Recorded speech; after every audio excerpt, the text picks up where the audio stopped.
Andrew Foliato never set out to be a marketing consultant. He was simply trying to succeed as a real estate agent and began creating local online content to promote his listings. His colleagues at RE/MAX quickly noticed that his marketing savvy gave him an edge, and soon he was training other agents across Canada. Eventually, he left RE/MAX to launch his own marketing agency, where he built a strong business helping agents run Facebook ads. In 2022, Andrew saw an even bigger opportunity. He purchased Real Estate Magazine, Canada's largest industry trade publication, and immediately began expanding its online presence. In a recent interview, he discussed why he bought the magazine, his approach to monetization, and why he isn't in a hurry to expand into the US market.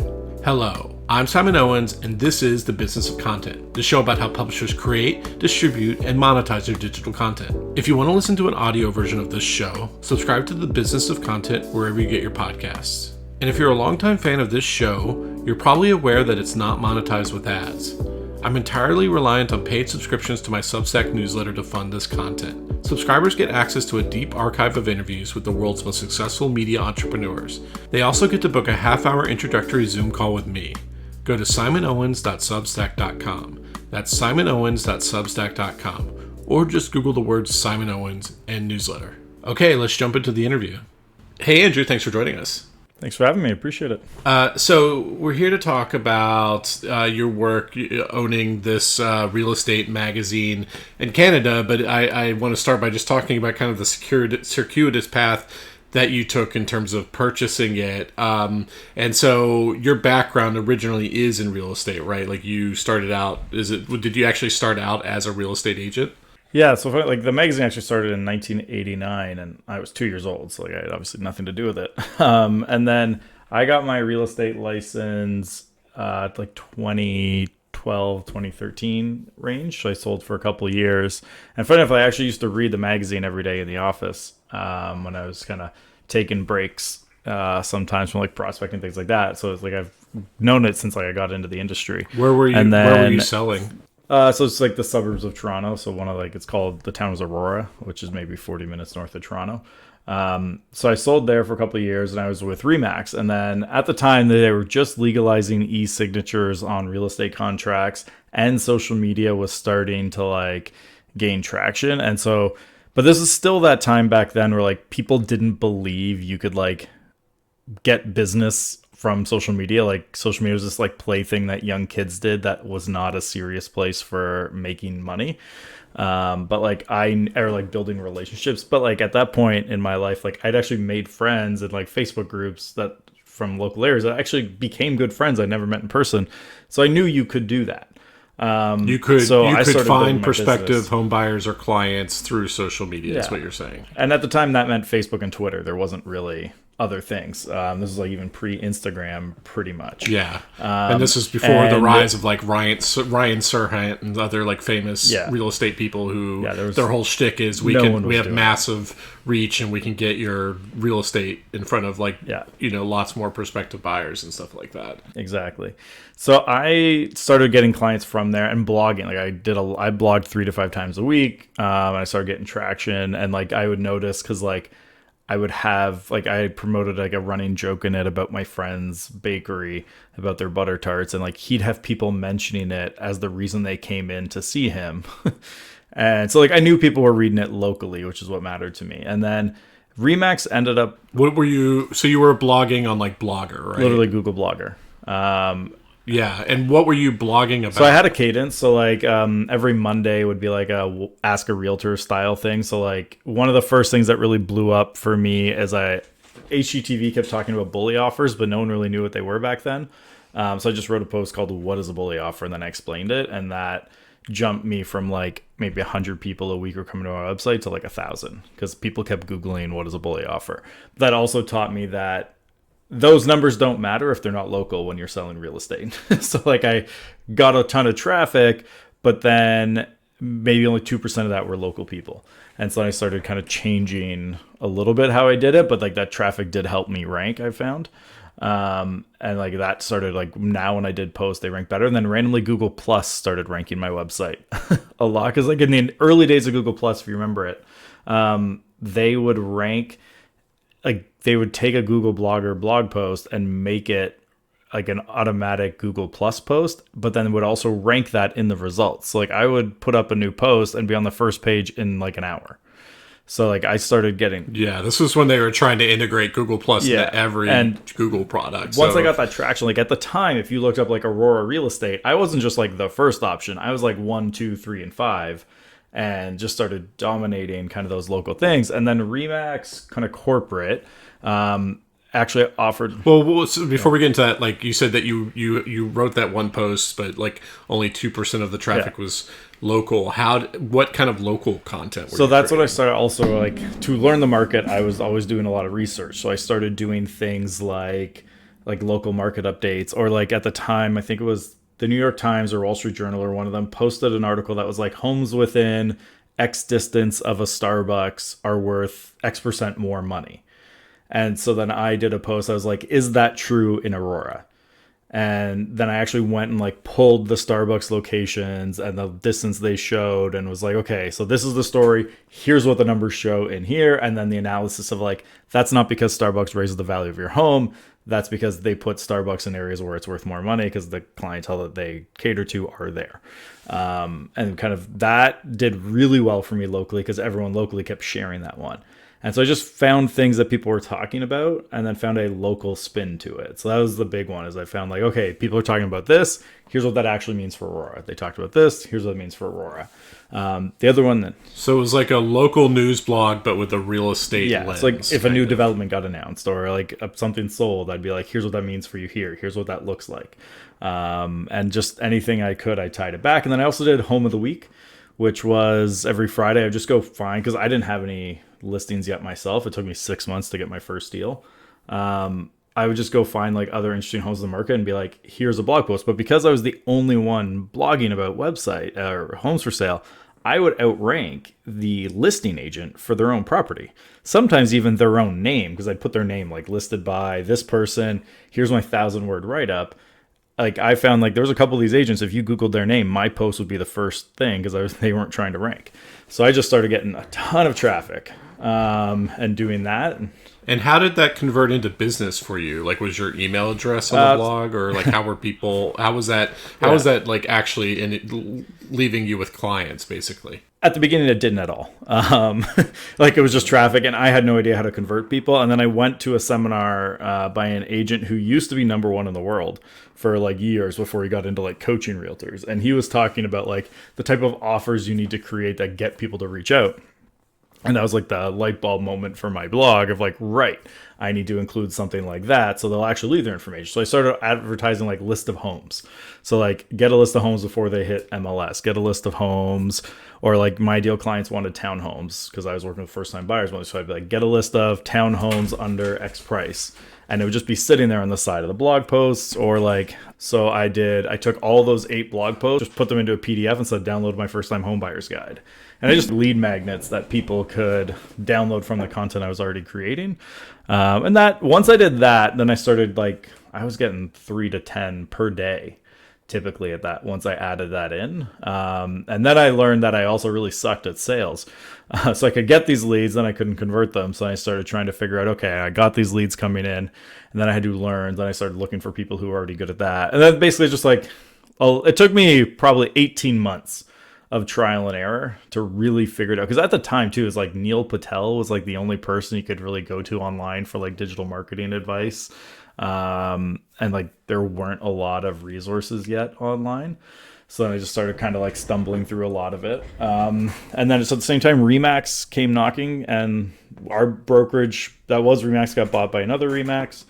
And they asked me to train other agents because they were a much bigger Remax brand office. But like, how did you? In what ways did you like your other agents in the office? Did they notice what you were doing? Like, how did Remax find out that like you were doing this and stuff like that? So there's 2 parts to that. One, because I was a young guy still trying to make it, like every agent in the office started giving me like, I became like their tech support guy. Like, oh, can you set up a Facebook business page for me? Can you figure out what my printer's not working? They'd pay me. And then I'd be like, okay, and also give me your old leads and I'll give you half of my commission if you just give me these leads. And then when we got bought, they were doing like a deep dive into every agent at the office. And when they were going through mine, they're like, oh, you're doing some interesting stuff. And we run a lot of training. And I started doing trainings and people really liked it. So then corporate Remax heard about it, and they'd never had a trainer at the time that had sold a house before. So they ended up paying me to travel North America and train Remax agents. And my region was mainly like Ontario, Atlantic Canada. Like I went to Minnesota, I went to like some parts of New England a couple times type of thing. But like primarily I was like Ontario and then Eastern Canada and then some like online stuff. But I basically started doing, I was only there maybe 14 months, but I did a couple hundred training sessions. And then every time I did that, agents would be like, okay, I don't want to deal with any of this. Can I just pay you to do it for me? So I ended up starting a marketing agency geared towards realtors where I would take over their online presence. And that eventually that kind of became me being known as like the Facebook ads guy. Like I got really good at running Facebook ads for people. Like in Canada, there's not really anyone else that I was competing with at that by the end of it. So like I ran Facebook ads for realtors, and then during COVID, so Real Estate Magazine. So for the marketing agency, that was called Just Sell Homes. Yeah. So the idea was you just sell homes, I'll take care of the online. So the Facebook ads, like why was it just Facebook ads? Because it sounded like you were doing something like a lot more stuff. Like you were blogging, you were creating like a personal brand. How did it just become just Facebook ads? Yeah. The original offer that I had was, and this is just me having no idea how anything worked. I charged you $1,000 a month and I took over your entire online profile. I would blog for you. I'd run your social media. I'd do your email. I would do it all, which if you know anything about hiring freelancers, you know that is shockingly cheap. Yeah, $1,000 a month. Yeah. And like I within like 6 weeks got up to like 20 grand a month of people doing that, but like those I could not handle that volume. And as we kept a local like real estate agent can't afford more than that for the most part, right? Like more $1,000. So they can. It's just this is what I had to learn though. Is like I'm only dealing with the top 5% of realtors. Like I basically. The rest we don't work with. But basically, as I was doing it more and more, I realized like the clients we worked with that got the best results and stuck around the longest were doing Facebook ads. And at the time, I also got really, really good at them. And like this was before housing category restricted how much you could run ads. So like I could make these ads so super targeted. Like we would target single homes and buildings with ads and do different things like that. And like we got really, really good. And then when the housing category came in, I also got really good at how like to get around it. And there was like little tricks and things you could do. What is the housing category? So basically, if you're a realtor or advertising housing, it restricts your targeting to a 15-mile radius, and then they get rid of almost every interest-based targeting. So like before, you could target people likely to move based on their income, different things like that. And this is because Facebook got caught with these like discriminatory ads. Fair housing violations. Okay. Yeah. So this and like the basically what they brought in, like it was very fair. Like at the time it was something like a couple different people got caught because like one of the targetings was ethnic affinity, and they would literally, people were caught excluding African Americans from seeing their ads. And so like very fair. So like what we figured out was like, okay, if I'm in Manhattan though, like a 15-mile radius is ridiculous. Like you're never gonna, like that is so far outside of Manhattan. So what we started doing is like, okay, if we run an ad to this neighborhood, we can now, like that's not real estate, that's a video. We can get a lot of people to watch that video, but when we run that housing out the 15-mile radius, we can retarget people who watch the video. So we can get around it by running a non-real estate ad first. But like the rule that we had internally as a company is like, it still has to follow the fair housing rules. It just, the location thing, we got to really narrow down and fix that. Or we'd put 14 miles of the radius in the ocean for the coastal clients. And then just like a 1 mile strip inland type. And most of these ads were just for like just new listings and stuff like that. Just very straightforward. This is more, less about the houses and more to get clients. So like what most people don't think about with realtors is like 80% of their work is finding clients. Like the actual, like once you get a home and selling a home, that's a very systemized, relatively simple process that most of them have nailed down. But like 80% of realtors' time is usually spent on finding clients. So we were helping them with that part. And the idea being, okay, you can focus now more time with your clients and provide better service because we're going to take on that part for you. And most of them don't like doing that too. So it was a very easy proposition for most agents to kind of take on with us. And that's been really good for us. So that's where we focus. Is we focus on that part. So again, they can do the actual selling homes part. So obviously the social media landscape has kind of changed. I feel like a lot of people aren't on Facebook anymore. Did you start to kind of branch out beyond Facebook to like Instagram or Twitter or any other like things? We've gone back to Facebook. So like, because Meta owns both Facebook and Instagram, you do the ads from the same platform. So like when I say Facebook ads, even today, that really means Facebook and Instagram. Yeah, but there's also like TikTok and Twitter and also you could get programmatic TikTok advertising. You can't target as well. Yeah, like we've done stuff like Google ads, but everything we just come back to, we get the best results with Facebook ads.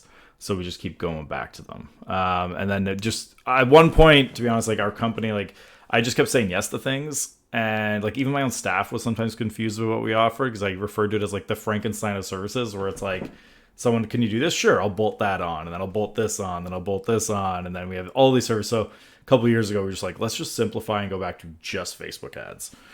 So the agency became literally just Facebook ads. And that's all we did. But we were just really, because even the stuff about like, oh, they don't post, like really when they're saying people don't use Facebook as much, for most of the time, that is young people who aren't buying houses yet, or they're just not posting as much, but they go on, like go to a new mom group or like local buy, like they are on there like crazy. And so they'll still see your ads. So like ads still work. Yeah, like I open Instagram. I barely ever post to Instagram, but I open it constantly. So it's just a lot of lurkers. 80% of like all engagement on social is like DM based. So it's like, as long as like they're opening it, I don't really care. They'll still see my ads. Like, yes, it's better if they engage. There's other advantages to that. But as long as they're opening the app, the ads are going to work. So we typically have done really well with that. So you're running this agency, and like how big did it get, like in terms of employees? I think 7 or 8. Like ChatGPT made that easier too, because like a single person could handle 40% more clients. And then we had a mix of like overseas and local. So like I tested a lot of like VA stuff overseas, which I'm mostly now back to local. How does ChatGPT allow you to handle 40% more clients? The big thing is in the execution of writing the ads, because like we had very specific workflows for like writing the ads that, you know, for me to write a high converting ad could take anywhere from 3 to 6 hours. But then what I started doing is I got that down now to 45 minutes. So like we'll put in our successful ads, we'll kind of talk about what we're trying to do, and then we let it give us 3 variations, and then we get into the human editing part of it. So it's like the amount of time it takes us to get an ad request in to like getting out an ad that we're happy with got cut dramatically. So just like little things like that saved a lot of time. So how did you go from doing that? And I'm pretty sure you still do that. Like all the stuff we just talked, like you're still doing that. Yeah. How did you then think, oh, I want to buy a, 40-year-old or 35-year-old real estate trade magazine? So, I mean, I obviously had a soft spot for the magazine because like it was something I read all the time when I sold. But they were just they had no online presence that was like effective. Like it was a pretty terrible online presence, which they'll openly admit to, the previous owners. And the very, very long story short on one side is like they basically went bankrupt. Like I don't think they legally went bankrupt, but like they closed down, like just put up a post like, we are closed pending finding a buyer because we can't afford to continue.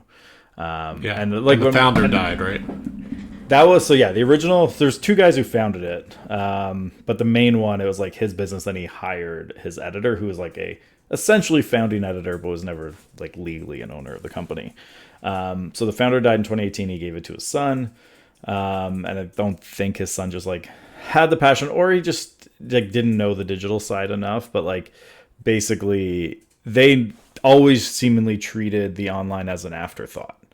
It was like, oh, you're buying newspaper ads, I'll throw in a post on the website, or I'll throw in a banner and an email. But they didn't really do anything serious with the online stuff. So when COVID hit and people stopped going into the offices, so no one was reading their newspapers anymore, obviously advertisers stopped and their revenue stopped, and they just couldn't recover.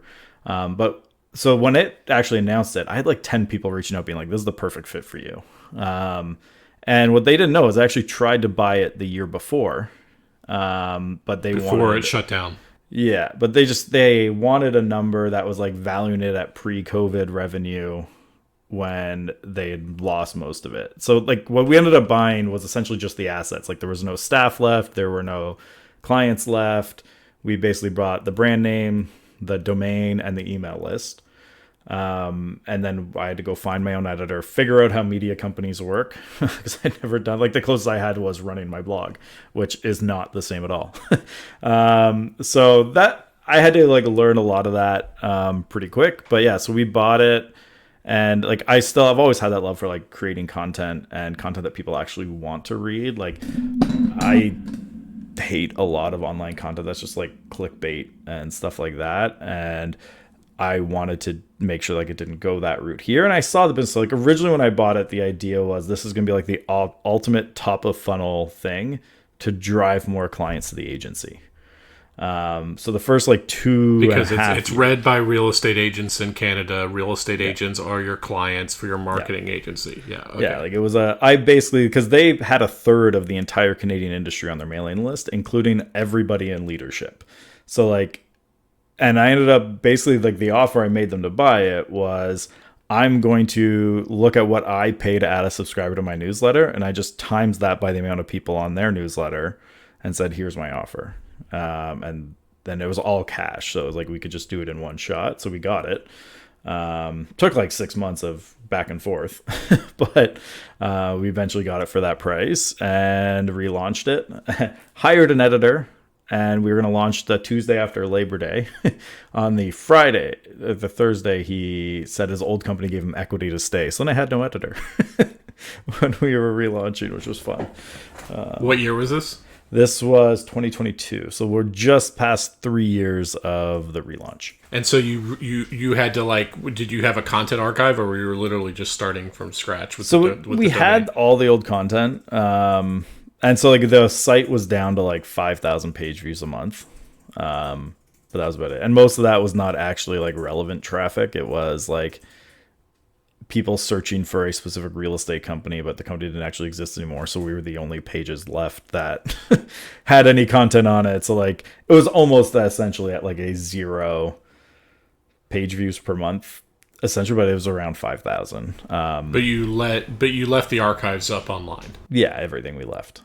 And did you switch it over to a new CMS or just use the same infrastructure? Everything was the same. But we had to wipe, like Google Analytics had to completely wipe all the history because they had set it up wrong. So it was like double counting everything. And it's like and like even the stats we had on the mailing list were all wrong. Like it found out that like all the stats in the media kit were based on like a survey from 2016 that like 30 people filled out. So like the first 6 months was a lot of like, oh yeah, no, that's not what I thought I was getting, and then wipe that out. So like essentially we just wiped all like the analytics, everything, set it up from scratch and rebuilt that way. And how much of that email list was just dead emails? So the nice thing is it's the only trade publication in Canada for the real estate industry. So we had surprisingly good open rates from the start and very little bounces. Like we still got bounces, but like we probably when we started it was like 50% open rates out the gate. I mean, now we got that up to just shy of 70%. But I also regularly clean. So like every 3 to 4 months, if you haven't opened our emails, I'm kicking you off the list. So like we have a pretty good, healthy, clean list now. But yeah, like it was like I still use the original, like the WordPress they set up. Like we reskinned it, just like we updated the brand, we made it look better, that type of thing. But otherwise, same back end, just slowly cleaning it up. We still use their like MailChimp account, which we're eventually going to move off of. But like the email's working great, so it's not a top priority for us to fix. But there's a lot of stuff like that like is on our list to improve, but we're kind of focused for the first little while on what are the things that like need to change and do those as opposed to like nice to change. So your editor pulled out right before you relaunched. So what did it look like in the first few months in terms of content? Really lucky. 2 ways. One was the editor who had been the editor for like 30 years and retired. I convinced him to come out of retirement for 6 weeks. So he actually came out of retirement. And then I was like, all right, I'm going to have to hire a recruiter to find me an editor. And so, but I'm like, before I do, I'm just going to go spam LinkedIn. So I went on LinkedIn and said anyone with journalism and at least a second degree connection. And then I just like went through and I DM'd enough people until LinkedIn said you're not allowed to DM anyone else. And then I had like, of that, however many that was, I don't remember, like 10 people responded. And a couple like were getting on calls. And like the next day I had a bunch of calls. But like I got on this call with this one woman who like used to be like 5 p.m. producer of like the main Toronto news and had like a long history in journalism on and off camera. And she had just taken a year off in COVID to travel and was now like looking to come back. And it just had like I got on a call with her and I was like, she feels like this is the perfect fit. And then I was like, but I want to make sure I'm not just like in acting out of desperation. So I had my brother, who's my business partner, also get on a call. He really liked her. And then I got the editor who's coming out of retirement to help us jump on a call just to make sure we also weren't missing anything. And he thought she was great too. So it was like literally within 24 hours, we pretty much, of the guy telling me he was out, almost had this deal with this new one who actually we were way more excited about. And I mean, she's been a rock star for us, and we're actually going to be giving her some equity in the company, so she'll become a co-owner with us. But she's fantastic. So we actually got really, really lucky there at the end of the day. And then she had to finish some obligations for about a month. So we had the retired editor work with us for 4 weeks and then hand off everything to her. And then she's been running it ever since, with the exception of like some mat leaves. And so, what kind of content did you focus on, at least in the beginning? It was a lot of kind of continuing what they had done before. It's all just news about the real estate industry, like what's going on with the MLS, the boards, the associations, like who's moving brokerages, what brokerages are changing brands, and then sales and marketing advice, different things like that. But it's anything that would be relevant to realtors and the brokerage community. And we specifically avoid, for the most part, things that would be relevant to consumers. So we do really try to focus it to be industry specific, not just real estate. And how quickly did the audience start ramping up again? Pretty fast. Like I think by the end of that, so we relaunched in September, by the end of the year, we were doing 20 to 30,000 views a month. Then like by the end of the first year, we had done in the 12 months like 1 million page views. Now we'll do that every like 6 months. So like we're now like, I think last month, now we got lucky to a degree in the last 6 months where there was like there was a Ponzi scheme operated by a realtor and then a brokerage that basically stole from the trust account. And those two things really jumped our traffic up, because things like that people want to read and stay up to date on. So like we have done that. Those have done very well for us from like a traffic standpoint. But then we're also trying to, the bigger thing for us to figure out is when it's too much to cover it. But the things like that have done really well for us, is just like what's going on in the industry from that end, and like what is the solution to fixing it, because like obviously now that's a reputation problem for the industry. So then it's, let's go interview people to be like, okay, what can we actually do to fix kind of the public perception now, because 99% of realtors are very ethical and they know what they're doing and they do a very good job, but that's 1% of bad apples. We're kind of killing a lot of the reputation there for a bit. So and so your original motivation for buying it was like top of funnel. How long did it take for you to start seeing that, and how did you kind of start funneling people into your marketing agency? So I mean, how I was doing it before, like I lead magnets, so I would do things like I did a couple different. So I kind of attacked it from 3 different ways. One was it helped me book more speaking gigs, and if I'm on a stage speaking about marketing, we get clients every time we do that. 2, I would just put like thought leadership style pieces about marketing in the magazine, which would lead people to reach out to us. Or 3, I'd promote lead magnets or webinars that would just collect their contact information. And then from like on the other side, we did operate them as independent companies. But it'd be like, okay, I'm going to get you onto the Just Sell Homes mailing list. And then once you're there, you'll start getting into our marketing sequences. And we'll get the people who want to be clients kind of filmed up to there. And then if you wanted to advertise in the magazine, like we never tried to get advertisers. But if you came and said like, hey, I want to give you money to promote my business, if we felt you were a good fit, We just say, okay, yeah, here's the price. And it didn't take too long to realize that like the growth potential of that and the margins were better than the actual agency itself. So that's when we started kind of focusing more on, okay, maybe we should consider making the media company the main business and not the agency. And that's been like my focus the last 6 to 8 months is starting that process of like focus more on the media side than the agency side. And so, um, you did see a noticeable uptick in terms of like leads that were closing as a result of owning the magazine. Yeah. Like that thesis checked out. Oh yeah. The one thing that was tough there though was like that was around this like not long after is when the market started going down. So it's like agents' budgets went down too. So like we still had a better flow of leads, better quality of leads coming through, but it was still tough on the business front just because of the way the market was. So it's not that it was like blowing up the agency the way that we had hoped. I bet I like based on the numbers of like leads coming through and the quality of leads coming through, I think if the market had continued to go up, it would have really gone kind of crazy there on the agency side, but we still did very well with it. But the big one was the margins were a lot better with the kind of media side becoming the primary. So now that you're kind of very focused on growing like the media business as a standalone business, so talk about what does that entail? How are you ramping that up? So now we're being intentional about finding advertisers.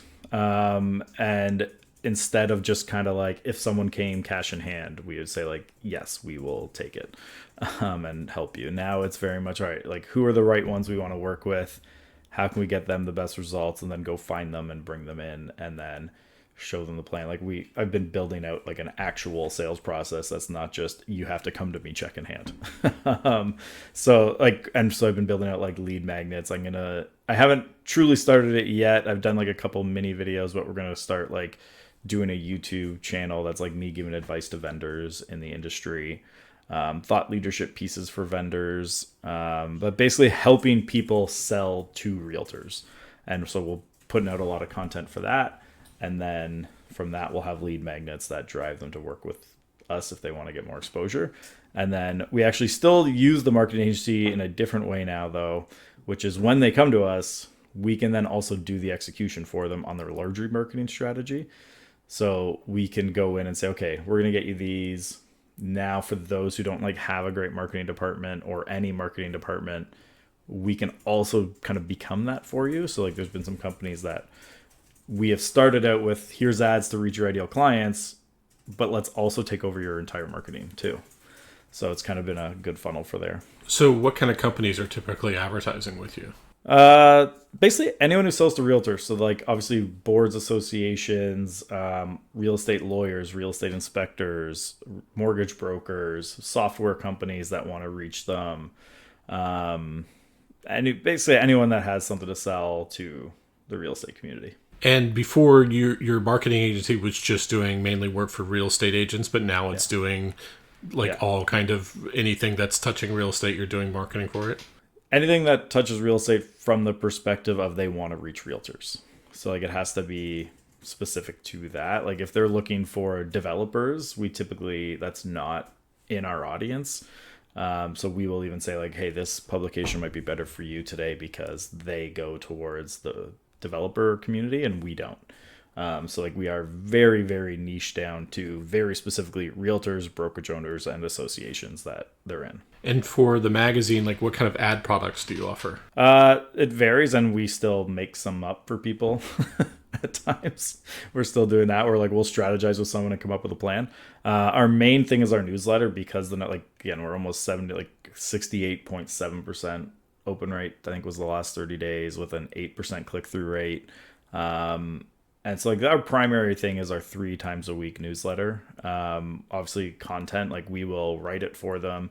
I know like I've been doing content for realtors for so long that like I know what resonates, I know what they want to see. So we will take that on for them. Obviously like we do have some banners for some clients because that's all they want. So, like we have 2 banner locations on the website. And then we also we actually just sold for the first time two versions of it, but we're doing special editions print magazines for events. So what we're actually doing with events is we partner with them, and we'll do like a real estate magazine special edition named after the event. We'll do the cover story on the company for their event attendees, but then we rev share with them the advertising spots in the magazine. So it's like the vendors that are already there, the sponsors that are already there, will go to them with like an opportunity to also be in the event magazine, and then we rev share with the event the revenue we create on that. So that's been a brand new thing we just launched. And do you do like webinars and stuff like that? Yep. So we started doing those more regularly as well. Those have done very well. Like we'll typically get anywhere from 500 to 1,000 people registered for a webinar for vendors. Most of the time they pay up front for it. We have one that is offering us like pay per attendee type of thing. But yeah, like webinars are great if it's the right topic. Because every now and then we'll get people who just want to pitch, like, can I just do a sales call essentially to 1,000 people like that? You know, it needs to be like educational focus. Like our goal is any content that goes out has to be like 80 to even ads have to be like more 80 to 90% focused on value to the reader. And then if you're paying, you can add a call to action at the end. But we still want that focus very much to be kind of, they have to get something they can take away from it that is of value, even if it's an ad. And then the editor, is she like responsible for most of the content, or are you doing like submitted like thought leadership stuff? Like how are you approaching it's a combo. content So production? our goal is 2 to 3 pieces Monday to Friday will go out. We don't publish anything on the weekends. And it's a combination of stuff that we do have another writer we've hired with her as well. So we have two kind of in-house full-time editor writer combo. And then we do get a lot of submitted columns, and then we hire a ton of freelance writers to write articles that we assign to. I write some content, but yeah, it's all like at the end of the day, I let the editor have complete control because like I still work with all the advertisers. So to kind of keep that separation really clear, like I typically won't even see most articles until like the public would see it, which has also caused problems because like I'm very well connected in the Canadian industry. So like some people thought I should like help them with their stories or like give them heads up something's coming out, and I have to be like, I don't see them until you do, because I give her complete editorial control. Like the only time I'm really involved in editorial now is if, for example, like she needs extra context because I've just been around the industry for so much longer, or she's like, hey, here's this story, we have this topic, who would be good to talk to about it? And then I'll go reach out to a couple people I know that it would be good and then introduce them. But otherwise, I actually, unless she specifically needs advice, I stay out of the editorial side now. And is it mostly hard news, or are you doing like long form features or profiles or anything like that? Yep. So some of our best content is actually like deep, like in-depth interviews of realtors and like how they grew their business. Like we have one that just also came out that was a freelancer that we paid to do it, which was after those like couple scandals I mentioned before with the Ponzi scheme and the other one. It was like interviewing notable people in the industry of like, how do we actually like fix the reputation? So it was more of like here's the problem that's created from things like this. How do we go about fixing kind of the reputation, and what are the next steps for people to do? So like that was a longer form. Like I'm a big fan of long form content. I think this thing of like things have to be short form is mostly BS. I think it's short form content is just if your content sucks. Like people will sit and read a 2,000 word article if it's good and valuable to them. If you start adding fluff, yeah, it won't work. But like some of my best performing content I've ever done has been hour long interviews and 2,000 word articles and things like that. But it's like, cause it's good content. So I'd rather like, I'll tell my team this, like, even though I want you to publish 3 posts a day, if the content sucks, I'd rather you put out one good piece than one piece and 2 mediocre or 2 crap. So there is some leeway with them where they can publish less some days if they don't think it's good enough for people to read. And you mentioned that you partner with events. How come you don't do your own events? I mean, partially it's just because of the cost up front. Since COVID, costs have skyrocketed, at least in Canada, for events. Like I used to host a conference from the agency side pre-COVID. And for example, I could do the entire 2-day event and like there'd be a couple hundred people there, and my all-in cost would be like 20 grand. The exact same event, when I got a quote to do it last year, was 60 grand and they wanted 50 up front. Like, and it just, the numbers didn't work the way we were set up to do it that way. So like, it is something on our roadmap and we are looking at doing it. I think likely we'll start with virtual events because we've done a virtual event for charity last year. It went really well. We raised $12,000 for a charity. We had some really great speakers, really great feedback, some great sponsors. So I think realistically, we're going to start with some virtual events and then move into live events down the road. But that's not like, I like the partnership model because there's some really good advantages like partnering with boards, associations, people that kind of reach the people we don't already and then bring them into our world that way. But like, our specialty is content. It's not being a event host. So one of the things we've also looked at is what if we partnered with them and we essentially said, you guys just find the venue, invite your audience, we'll take care of the content. So like sourcing speakers, like I do a lot of professional speaking. I have a lot of contacts in the industry for that as well. Because like what we found is a lot of people reach out to us being like, hey, we're looking for a speaker for this event. Who do you know that could do it? And since we're getting a lot of those, I was like, what if we just planned the whole day? Like, you tell us the theme you want and we'll build it out. It's like one of the things I've even worked with some speakers to create on it is, say we had like these 4 speakers, we all complement each other really well, the messages. We've created like a theme day. So like a board could actually come and say, here's my speaker budget, here's what we want. And we're like, great, we have here's the theme days you can pick to fit it. And then we'll find a day that works for all of us. You don't have to like coordinate all these different speakers. We have everything already. So it's kind of like a conference in a box in terms of content. So that's how I'm kind of looking at events right now, is more like, if you need content and help with content that's well done and people like, come to us. But I mean, I would like to get back to hosting in-person events. It's just because it was a really expensive to like get the magazine back and running. I didn't want to then start throwing out all that extra money for these events at a time when the industry is struggling to get people out to events. Do you think there's an opportunity to expand coverage into the U.S. real estate market? Like, you already have the domain dominance, you already have the brand. Would there be an advantage to that in terms of opening up market share, or would it muddy the waters in terms of the audience? It's a tough one to do because like the nice thing with Canada is we have no competition. Like, there is no other trade publication. In the US, there's multiple that are huge. So like, I could definitely see a path that we could go down there, but like, there's no brand presence in the United States for our company. Like, it's been around in Canada since 1989. Like, everybody kind of knows who we are in Canada, for the most part.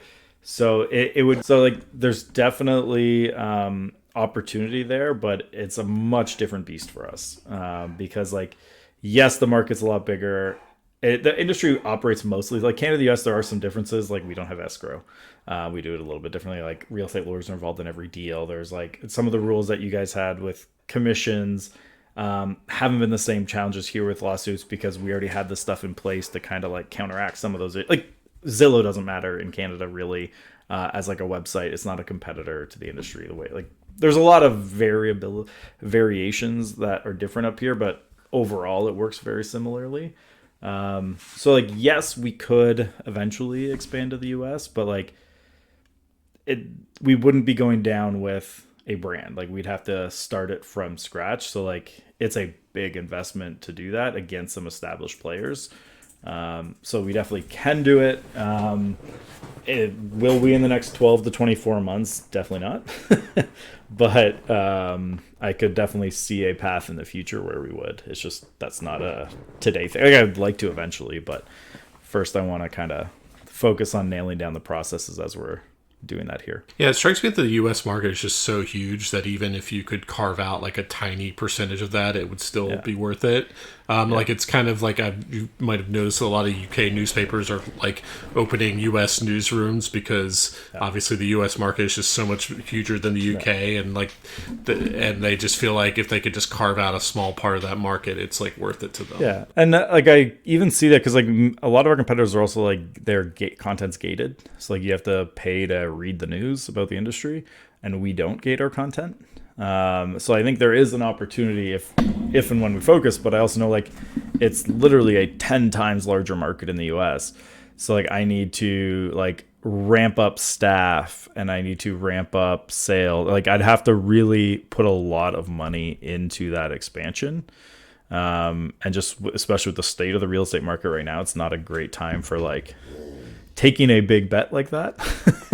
So like again, it's on the roadmap of like, but then like the debate, to be open about it, is like, is it a bigger opportunity for us to go to the US or to expand to brokers, lawyers, inspectors, and like become, or in developers in Canada, or to go down there, like become the place for all of real estate in Canada and become the big fish? Or is it better to become the little fish in the US? Do you have US? It sounded like you had US clients for your marketing agency. Yeah, so we still do work in the US and we have clients there. Like typically it's always by referral. Like I don't do a lot. Like I'm actually going to be going to Nashville this week to speak at an event there. So like I do still come to the US, do stuff there, but it's typically more a by referral thing. And like, again, what separates us in Canada is the fact we're Canadian. We cover Canadian news, because like even the trade publications in the US that are cover the industry, they'll cover Canada once in a while, but it's like one story once a month is about Canada, and a lot of it otherwise is just skipping over the country. So like if we tried to make the main website start to include American content, just because of the sheer size of it, you'd start pushing down the Canadian content, and then you're kind of losing the advantage you have here. So like one of the debates is like, what if we actually just created a new brand when we eventually go down? Because we don't have any brand value in the US right now anyways. So there's a lot of debates we've had internally of how would we approach that. But because we're still like newer to being owners of this company, we're not focused on that right now. So when you look ahead like 3 years from now, what do you want to be doing that you're not doing currently? Events. Like we do want to get into hosting them eventually, but different. We don't want to do like the traditional conference of just like throw 1,000 people in the audience, 8 speakers on a panel or something like that. Like when I noticed I'm at an event, 'cause having spoke a lot, like people who talk about like I got a lot out of that event, they always say the same thing, which is like I got more value from the lobby bar than I did from the session. And it's like I have to talk to people, I got to have that interaction. So like we've looked at events of like essentially like, can we take that lobby bar experience and move it into the main room? And that looks like capping things. And like a big thing, and this is really an industry, but in the real estate industry, there's a lot of like influencers who like pretend to be realtors on Instagram, but like their main business is actually just like selling to realtors their course on how to do it, but they've never done it. So the other one we want to do is like basically be that place where we only bring in the real operators who actually have built a business, and we can verify production. So like we want to go find the people actually building great businesses and bring them on stage instead of just finding the big names who pretend they've built a big business. So like that's the eventual route we'll go with our events, is less like the big flashy side of things, and like let's bring in some real operators, lower end, higher ticket prices. So like I'd love to do it that way, where it's like a cap on how many people can actually attend. You have to do a certain production to even be on stage, and you have to let us publish what that is. And like we truly verify all our speakers, and like that they, like we had someone who pitched us on like content, and it's like, I'm going to give you the playbook on how to get business from this specific source. And I was like, great, show me the proof that you've gotten business from that source. And then we never heard from them again. Like we want to be like that place was like pre being able to buy a blue check mark, like the blue check mark of it. You know, if we feature them, they legitimately did what they said they did. Do you think there's like opportunity for like paid directories and stuff like that? Yeah, we've looked at that. We've also looked at like a job board, because like there is a big challenge with brokerages to find good managers for their offices. And then there's a lot of like people who sell to realtors that like what they actually want for them to sell to realtors, because then they get it. But they have a hard time finding those people, those opportunities. And a lot of realtors don't want to put up their hand to say they're interested, because if word gets out, competitors will start saying, oh no, look, they're trying to even stop being a realtor. They don't want to be involved. So they're almost timid. So we're thinking about like creating a job board to do there. And what I've learned with having the magazine, and because we own the audience, is like there's a million opportunities. Like the biggest challenge has actually been trying to focus in and say no to all these different ones. Like when we bought the magazine, we had, as soon as we did, we had like 5 other companies come out and be like, could you acquire us too? And it just like, I had to learn a lot how to say no a lot better, because like some of them were legitimately very good opportunities, but we just didn't have the bandwidth to like do a good job with what we wanted to do if we had taken that on as well. So I have all these, like, I want to make the print magazine a regular thing that goes out every month instead of special event editions. We want to do events. We want to create a mastermind community. I want to open up more newsletters that we send out. Like, I have all these things I want to do, but I also know, like, if I try to do them all at once, we're going to do them poorly. So let's nail one thing down, hire the team to run it, then we'll go on to the next one. And that's similar why I don't know what the timeline would look like for going to the US, is because like I don't want to go down there until I have everything here streamlined nicely, set up nicely, and then we can kind of turn to the next thing, do that perfectly, and then go. Okay, Andrew, those are all the questions I have for you. Where can people find you online? Realestatemagazine.ca. If you want to see our magazine, you're interested. If you want to like reach me, probably quickest answer on Instagram. So it's just my name. There will be no other Andrew Foliato because I'm the only one. So you'll find the right one if you just put in my name. Awesome. Well, this is a lot of fun. Thanks for joining me. Thanks for having me. Appreciate it.